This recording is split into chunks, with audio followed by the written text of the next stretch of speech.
CLB. What up, world? Your boy Challz Brown back again with another Talking Facts. Hit the like button, hit that subscribe button, hit that notification bell to get notified on the up and coming episodes. All right, man, it's been a while since I did it in the car, man. It's a throwback right now. I ain't done it in the car in about, man, I can't even tell you how many months I did in the car. But end of the day, I'm going back to the car for right now because I'm out of town. So but I need to get this video off. I need to get this video off. So when I get back to town and get back to business, but I need this video to get off. I got a lot to say. Slaughterhouse.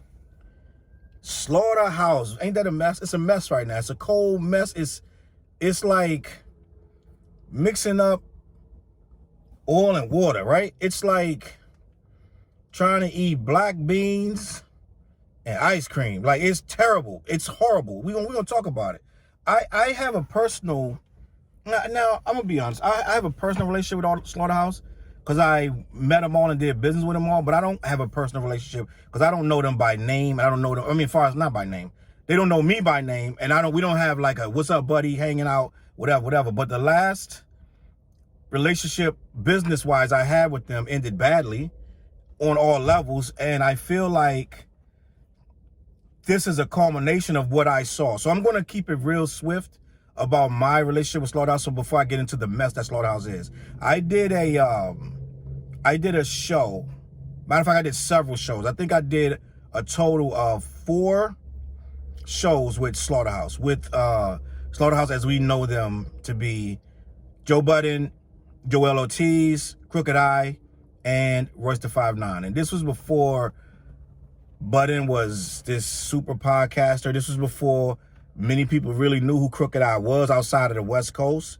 This was when Joel Ortiz was still cutting his teeth as a battle, almost a battle MC out there, just going hard on verses and just getting known for just being super lyrical. And before Royce the 5'9" really was from under the shadow of Eminem, right? This was, I want to say 2011, 2010, 2011, where I did these shows with them.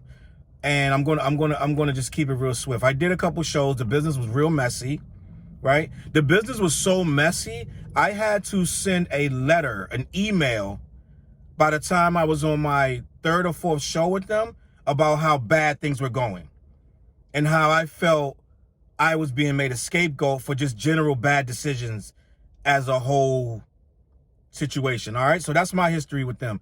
I did not like how it was going down. There's a lot. I did a whole video on Slaughterhouse. I'm gonna try to link it in the bottom, where I did a whole video on what really happened with Slaughterhouse. And because I do a lot of videos on my other channel about promo shows that I've done, right? In the end of the day, it was messy, right? Some of them people aren't even managing them anymore. And you got to think, it's 4 of them. They have 4 different managers, if not more. You got a lot of hands in the pot. And you pretty much got a group that was thrown together that wasn't out of like, this is not a family. This was dudes that was rapping and just got thrown together. They didn't grow up together and be like, yeah, let's form a group. They did a song together and people thought the song was hot. And people started saying it should be a song. It should be an album. Y'all should come together as a group. So it wasn't a true alliance, right? So, but it worked for a while. It worked. And in true fashion, right? If you're familiar with my channel, I feel like in many situations, I blame Joe Budden for a lot of stuff. But this probably be the first situation you'll see where I can actually say it ain't all Joe. And I know that's crazy. I know that's going to sound crazy coming from me because most of my videos is usually Joe's fault, right? Most of my videos, I'm going to tell you point blank, Joe did that. Joe did some narcissistic stuff and it was his fault. But this one right here, bruh, I'm looking at Slaughterhouse as a whole and they look like a mess.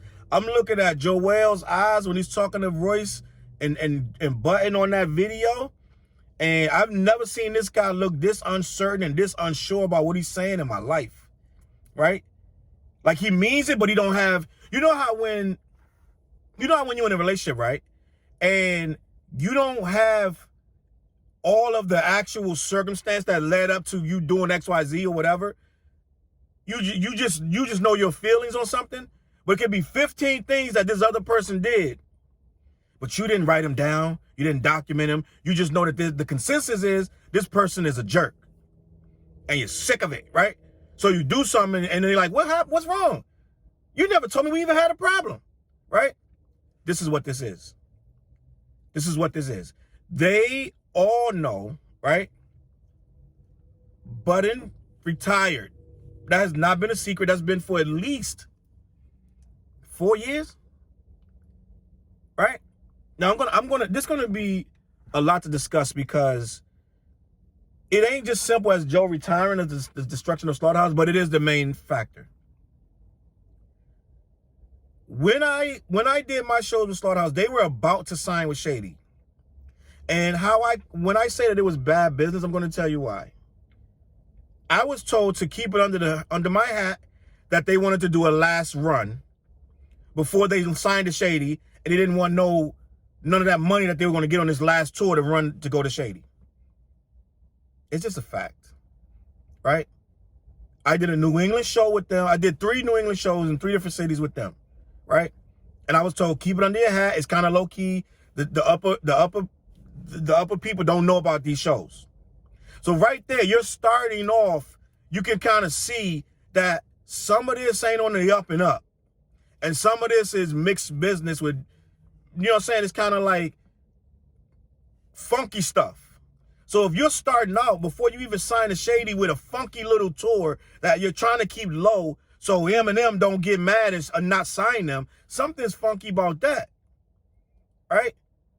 And all of this stuff about, I don't do stuff for a bag. Everybody does stuff for a bag, right? That tour was for a bag. A quick little bag before we sign our rights away to Shady, right? And I'm going to be honest, they got along amazingly on this thing, right? They were all like, a couple things happened that, you know what I'm saying, that would have tore other groups up. But this stuff, they stayed together, right? I believe, I got a call in the middle of the night that they got kicked out of their room. But they all left together. Only one person got kicked out, but they all left together, right? So it was like a whole lot going on, right? And they seem to be brotherly, right?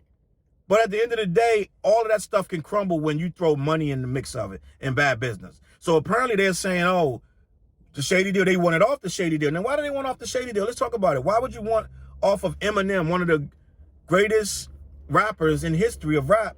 Why do you want off his label so bad? Right? And you can try to sugarcoat it and you can say it's bad business and this and that and blah, blah, blah. But it's Joe Budden. Right? I'm going to call it like it is. It's Joe Budden having issues with Eminem because Joe Budden eventually has an issue with everybody. Joe Budden doesn't like authority. So Joe Budden's going to find a reason. Eminem's beats are whack. Whatever the case. That's something you could say that in a quick email. We need different beats, Em. Right? According to the old back in the day, it was that Eminem was feeding them all the beats and we had to use all his beats. I ain't never heard nothing like that, where you got to use all the one person's beats. Especially not Eminem. I've never heard that. I don't see 50 going around using all Eminem's beats. Right?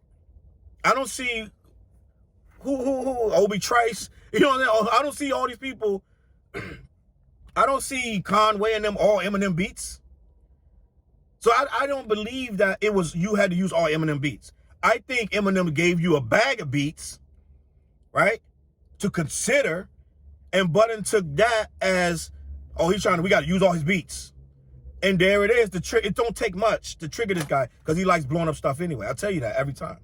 So that began the downward spiral of whatever was going on with Slaughterhouse and them, because it didn't sound like nothing. Royce ain't have a problem with Eminem. I'm sure Joel Ortiz wasn't the problem with Eminem. And I know Crooked Eye don't have no problem. He's still rocking with Eminem.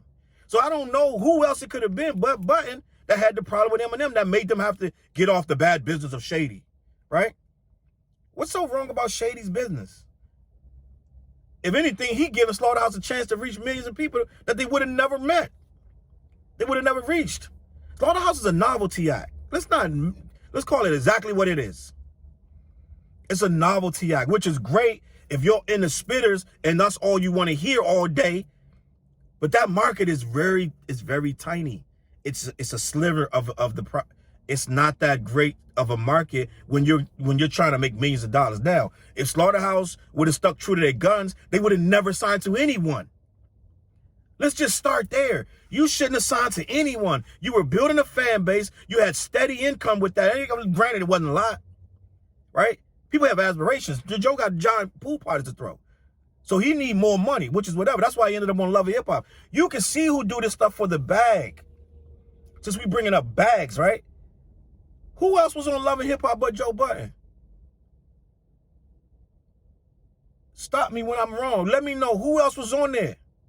So the simple fact of the matter is, I believe Joe wanted more from everything he does. He wants to think more with Charlemagne. He wants everything. He needs more, right? Which is whatever.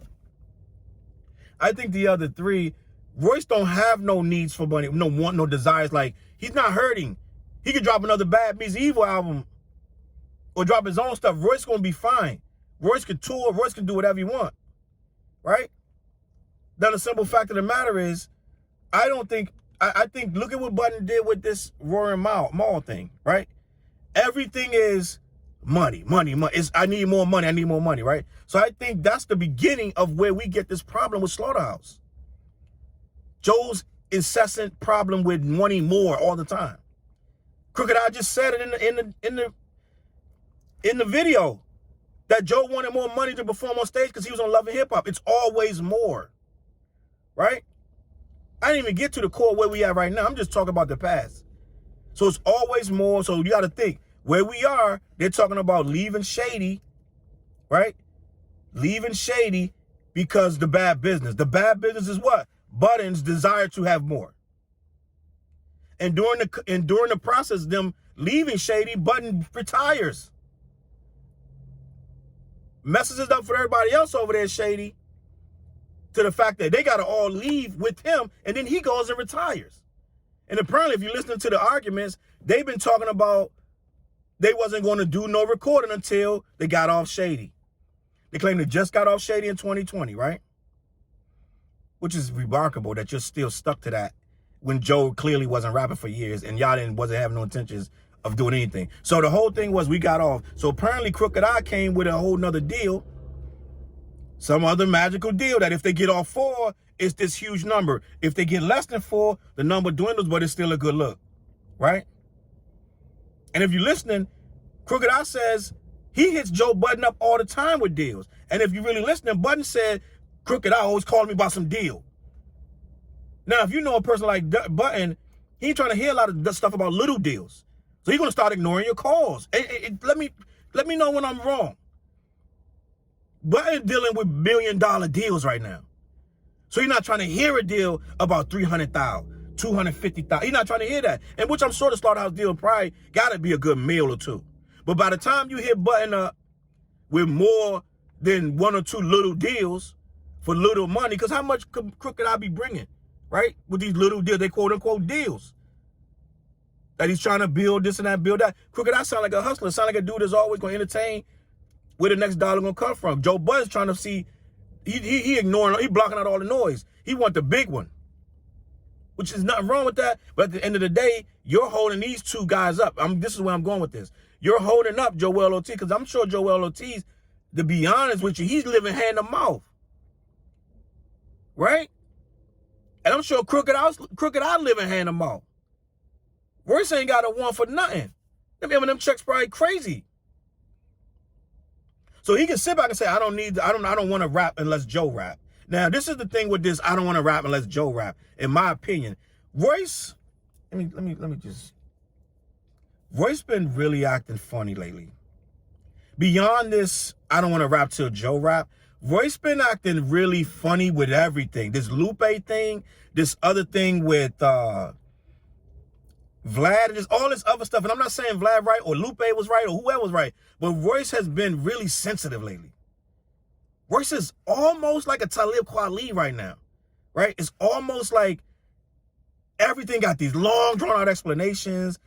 He even writing raps about it. It's like, yo, Some of this stuff is just keep it moving. If it's not your cup of tea, then just move on. But it seems like everything is touching Royce. Mad sensitive. And it seemed like when they do touch him, he can't go back to it. Like he said in his last video, I can't really ever respect these guys again. I got love for them, and I wish them the best. And when somebody tell you they wish you the best, that's the kiss my ass that they telling you. And by Joe keeps saying, I wish my brothers the best, you're basically, every time you say that, you telling them to kiss your ass. It's a fact.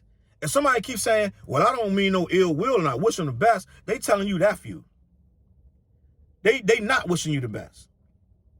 Because for you to have to even say that means it look like you're not wishing them the best, right? So I'm looking at it like, why is Royce refusing to rap if Joe don't rap, right?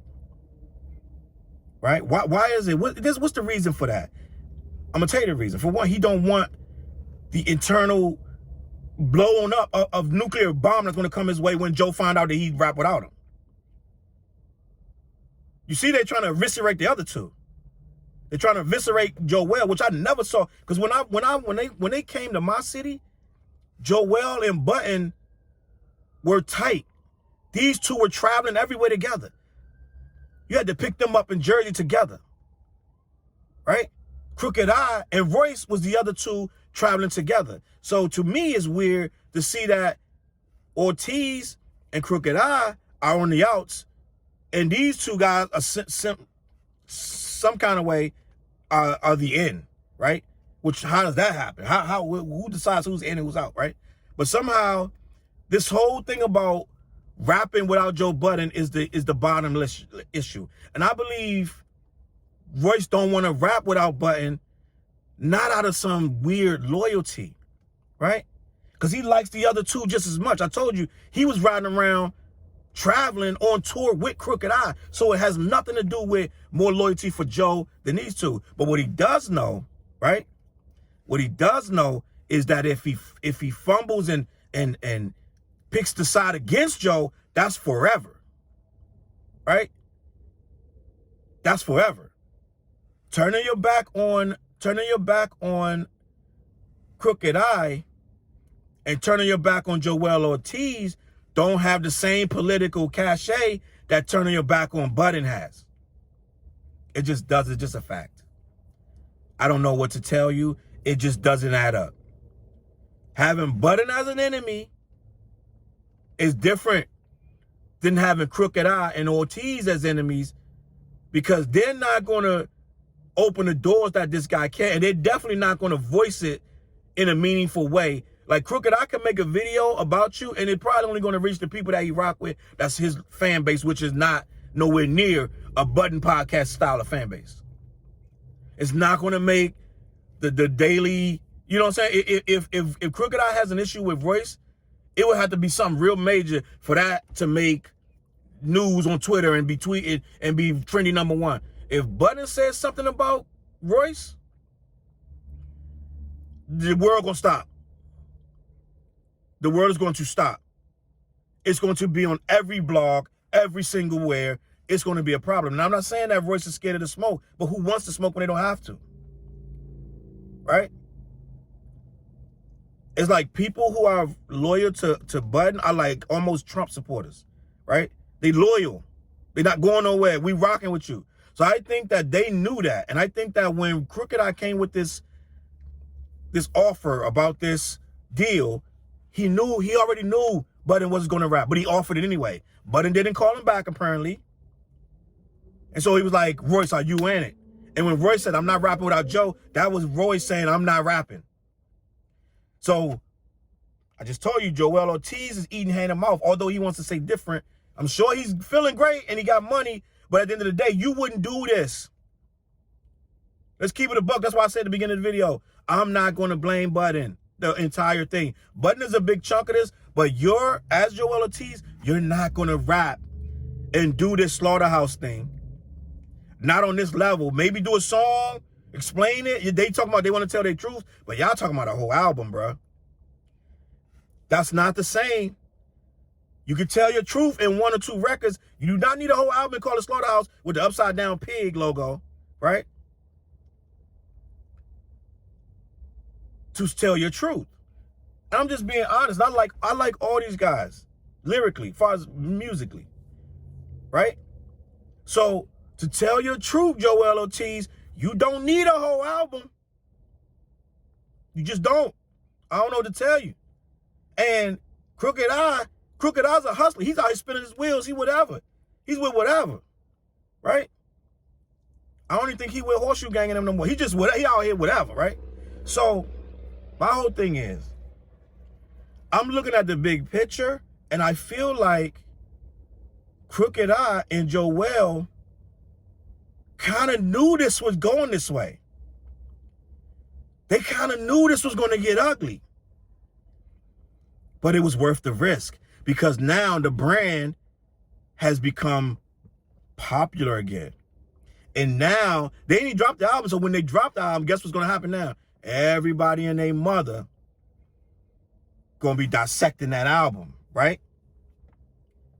Joe Budden would never rap with these guys again. He wasn't going to rap anyway. But he would know. And that's the thing I want to talk about. He's stringing them guys along with that, oh, when we get all shady. He didn't think that shady thing was going to ever get off. So he didn't have to worry about it. So then he told them, when you get all shady. So then they came with it like, we all shady, what's good? Then he's like, oh, well, I'll finance it myself, but I just need to get to particulars. And he's not calling them back. He's not taking their calls or whatever. They looking at it like, man, listen, I got stuff I want to do. I got moves I want to make, and Slaughterhouse is included in that. And you're holding me up with this and that, and they're always an excuse of why you can't do it. I'm going to tell you what happened. Budden got tired of talking about it. It's just a fact. Budden got tired of hearing about it. He don't want to do it. He got tired of hearing about it. He got tired of hearing about it. Stop taking calls. What do you do in real life when somebody's calling you and it's annoying? And it's something you really don't want to hear about, and they keep calling, yo, bro, like, you don't care how much you love them, you sick of it. So you're going to stop taking the calls. It ain't got nothing to do with you loving him. He loved him just like saying, like before, it is what it is. He loved him just the same, but he didn't want to do it. And that's what Budden's being dishonest about. He didn't want to do it under any circumstance. He makes way more money. You could tell in his reactions. He seems disinterested, disconcerned. He seems very annoyed when he talk about it. When he had the 3-way call, I don't even know why he's on that call. He's like, man, I gotta get out. I gotta go to the strip club. What? He told these dudes. He told Joel Ortiz and Royce that he had to make this call quick because he had to get out to the strip club, as if that take precedence over some family business with your quote unquote brothers. You need to get off this call because you need to go to the strip club. That in and of itself literally is one of the most disrespectful things this guy could have said to me. If I'm Joel Ortiz, outside of telling him to S my D, or telling the album, that album could S my D, right? He telling him the album could S my D, right? Whatever, right? So that right there made Joel mad that he said that. But we all know he was talking about the album. But you know, when you're saying the album is an extension of me. So if I sit there and make 18 songs and you tell me my whole album because S or D, man, that suck my, that album could suck my, you know what I'm saying? That's you telling me to say it's the same. It's the same, bro. I know everybody want to quantify and say, well, he actually didn't say to suck my D to actual Joe. He's talking about the album, but it's the same thing. People get real emotional about their work. So it's the same exact thing. So if you're telling me, yeah, if you think, let's say you in jail, right? And you pull out a CD and you're like, yo, can you play? And dude look at you say, tell that album can suck my D.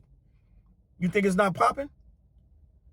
Or you think gonna say, oh, you said about the album. Oh, I'm glad you didn't say about me. You just said about the album, so that's okay. No, it's popping. You saying it about me when you talk about my work. You saying it to me. Don't say nothing about sucking nothing to another man. I don't care what context it is. So at the end of the day, Joe wrong for that. But Ortiz was mad way before that. Ortiz been mad. And when Royce was telling him to give the exact statement that he said that I wasn't going to do it. See, Royce smart. Royce knew he wasn't going to be able to identify a particular moment when he said, I'm not going to do it. And that's why Royce is clinging to that. Because at the end of the day, Royce know all of this is wrong. They all know it's wrong. It's wrong for them two to make the album without him, and it's wrong for these two to let them linger out there and make it like these two are liars instead of cleaning this up behind. Right? Let's peel back everybody's motive. Crooked I wants to finish this off so he can get what he feel he's getting cheated out of by Joe and these guys not rapping. He feel like by y'all not rapping, what we created as a whole, yes, it's 4 parts of this, but we created it and it became worthy. It became profitable. And now by y'all not rapping and maintaining y'all part of this bargain, I can't profit from something that I created. So he's looking at it like, man, I created this. I should be able to profit this from now. I don't care who's rapping on it. These guys didn't pass away. They right there and they refused to rap. So I'm going to do it. This could be the most profitable brand I've ever been a part of. Because they already, him and Ortiz already made an album that didn't do whatever it did, it did.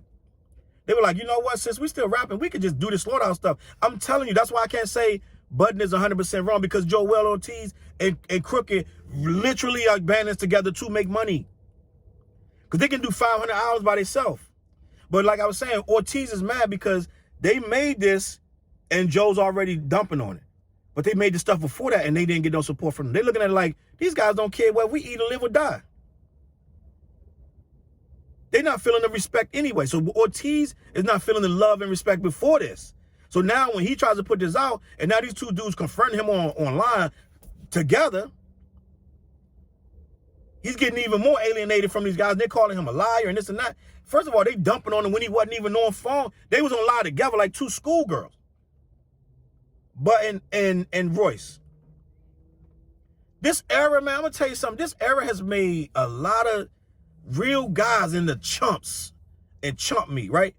Why are you on there talking about your mans and they not on the phone either? First of all, you're on live talking about these two guys, laughing and snickering about them, and then when they get on, you're going to tell them, hurry up because I got to go to strip club. It's the most chumpest stuff ever. I don't understand what's happening. But I do know that all 4 of them have a part in this that's wrong. And I'm going to tell you why Royce is wrong. Because Royce trying to play semantics and mind games with these two guys. Because he knows at the end of the day, everything is not about an exact gotcha moment. He knows that. Anybody with an intelligent mind knows that stuff plays out in sections.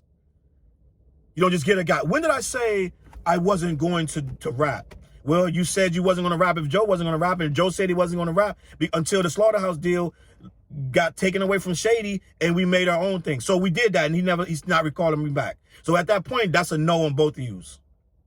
So end of the day, you didn't indirectly say no, you didn't, and he knows he didn't indirectly. He did not directly say I'm not going to do it, but you did say if Joe don't do it, I don't do it, and at that point, you're saying I'm not doing it. It's just, it is what it is. So Royce is trying to play ticky-tack like he's the bigger brain in the room. And at the end of the day, what he's doing is he's splitting hairs to seem intelligent, which he's a very intelligent man. But at the end of the day, you don't got to play mind games, bro. So every time Ortiz try to come back and say, well, you said this, he goes, stay focused. Stick to the point. Did I ever say, no, you didn't? And that's what he's trying to get to. He's like, did I ever say that I was not going to rap? Right? It's like a used car salesman. They're trying to box you in with this and that and the third. What he's doing is, he knows that this guy don't have a definitive answer. They both do. That's why Ortiz look like a deer in the headlights every time he asks him that. But Ortiz need to be like, no, you never said it, but your actions did. It's a thing called actions. Right? Words ain't always what they're supposed to be. It's a thing called actions. No, sir, Royce, you did not say you weren't going to do it. And this is what Ortiz not doing. Ortiz is getting caught up in his emotions. That's why he's getting madder and madder and madder and madder. Like, you know what I'm saying? And Budden just sitting back because he don't need to get mad because he holds up a hand in this. He knows at the end of the day, if he don't call red, white, or blue on this, nothing's going to happen. They look bad now. They look like liars and this and that. His fans are pointing the fingers at them because he holds all the cards because he's the only holdout. He's the holdout. So that's why he's condescending and laughing and making it like these guys are weak and whatever. I wish these brothers the best. And everything is a goofy joke because he holds the cards, right? Now, the problem with this is this relationship is destroyed forever. And it was like, I always knew it was coming, but I'm like, how could this something so strong be destroyed when it seemed like they all agreeable, they all seem very chill? No, this is what happens when the money gets involved and one person decides to hold back and the other people are trying to go forward. This is where it breaks up. It ain't break up internally. It broke up when one person decided that he didn't want to do it no more. And that means nobody can do it no more. So end of the day, it's a lot to unpack. That whole thing is a mess, right? Eminem, you can't blame Eminem for this one, buddy. I know a lot of people want to blame Eminem. Eminem gets the most blame of anybody in hip-hop right now. He get more blame than Jay-Z. Remember Jay-Z had Def Jam? Oh, my God. The Jay-Z was the worst. The worst executive. Oh, he don't want DMX to eat. He trying to hold back LL Cool J. Oh, man, he kicked this guy. This guy was looked at as the worst. And now it's Eminem. Eminem don't do nothing but try to bring people up. Poor Eminem sitting up in his damn studio like, why? What's happening? I'm trying to do the right thing. I'm trying to do the right thing for the hip-hop game, and I just get dissed every single time. It's like Drake. Drake bring all these new artists to the table, and out of every four, one of them diss him. One of them come back on some bull. So it's like Drake don't even try to talk and bring dudes up no more. Because it ain't worth it. The payoff is not there. So at the end of the day, I think that I can't say that they are wrong. I know for a fact this stems around Budden's pulling back and whatever, and he's holding like like the commercial. Oh, you gotta be quicker than that. Like he's holding a doll up, but as soon as you reach for it, he snatch it back. Because he don't need it. He's playing with these guys. He's playing games with them. You can X out everything Budden is saying about this. Budden is playing games. Budden don't want to rap no more. He was never going to do this Slaughterhouse stuff. But he can't say that to them. But then they're going to be like, well, let's just go make the album without. Because if he says that, then Royce don't have an excuse. Right? If Budden's like, I'm not doing it no more, I'm sorry, guys, I'm done. Slaughterhouse is over. Then guess what's going to happen? It's going to be a 3-man Slaughterhouse. Or God forbid, they're going to replace his ass. Mess around, look up, and Razzcast in there. You know what I'm saying? Cannabis or something. Like, chill out. Right? So, instead of getting replaced, he's going to sit there and hold this hostage and linger it on. End of the day, I don't see any of this being resolved ever. I see these guys being mad for a very long time. A very long time. Because the look in Ortiz's eyes told you he really, really not feeling this guy at this point, and if he ever see him, it's a problem. Right? I see a straight-up fist fight. Straight-up fist fight. Probably somebody gets shot. Like, it's like, this guy said this, when he said that to Joel Ortiz, and the look on his face, this guy blacked out. So this is over. Slaughterhouse over. Don't expect to ever hear these guys rapping again. Royce pretty much said, I can't rock with dudes I don't respect no more. He's pretty much said that. Budden is like, these guys are beneath me. Poor Crooked Eye just sitting there like shell-shocked, like, what happened? We just wanted to rap. I just wanted to do my rap. Like, what's going on? He's still trying to be politically correct. He don't realize it's ripped up. You know what I'm saying? He probably the only one that has the least information about what's going on because he don't realize this thing been over. This thing been over since y'all was on. This was over at Shady. Slaughterhouse was dead over there. Slaughterhouse been dead for 5-6 years. It been dead. He the only one don't know that. Right? Joel looking at it like, man, I can make a quick bag and just move on. But he's trying to say he's not. But that's exactly what it is. Royce don't care one way or the other because he can go make another solo album and be good. Right? And Budden is just being Budden. So on that note, man, all of these guys are wrong. In every single way, every single one of them has made a mistake. There's no coming back. Slaughterhouse is completely dead. You would never hear these 4 guys rapping on the record again. Never. Not willingly. Unless somebody take 2 verses from something and put 2 verses together, do these little mix downs where they make it sound like they was together. They never. It's dead. 100% dead. You be lucky somebody don't get beat up behind this or shot or hurt or something because it's dead. You can't have this much ego and not have no problems behind it. You let me know what you think in the comments, man. I'm not who's wrong, who's right. Did you tell me anything I said that was false about the Slaughterhouse situation? I'm gonna catch you on the flip side. CLBMG, me and Ugly Professor, we got an album called Force Multipliers. Go check that out. Go check out Clash the Podcast with me, Dante, Fliz. We always doing something. Just make sure you check out the page. Follow your boy on social media. I'm gonna catch you on the flip side. Peace.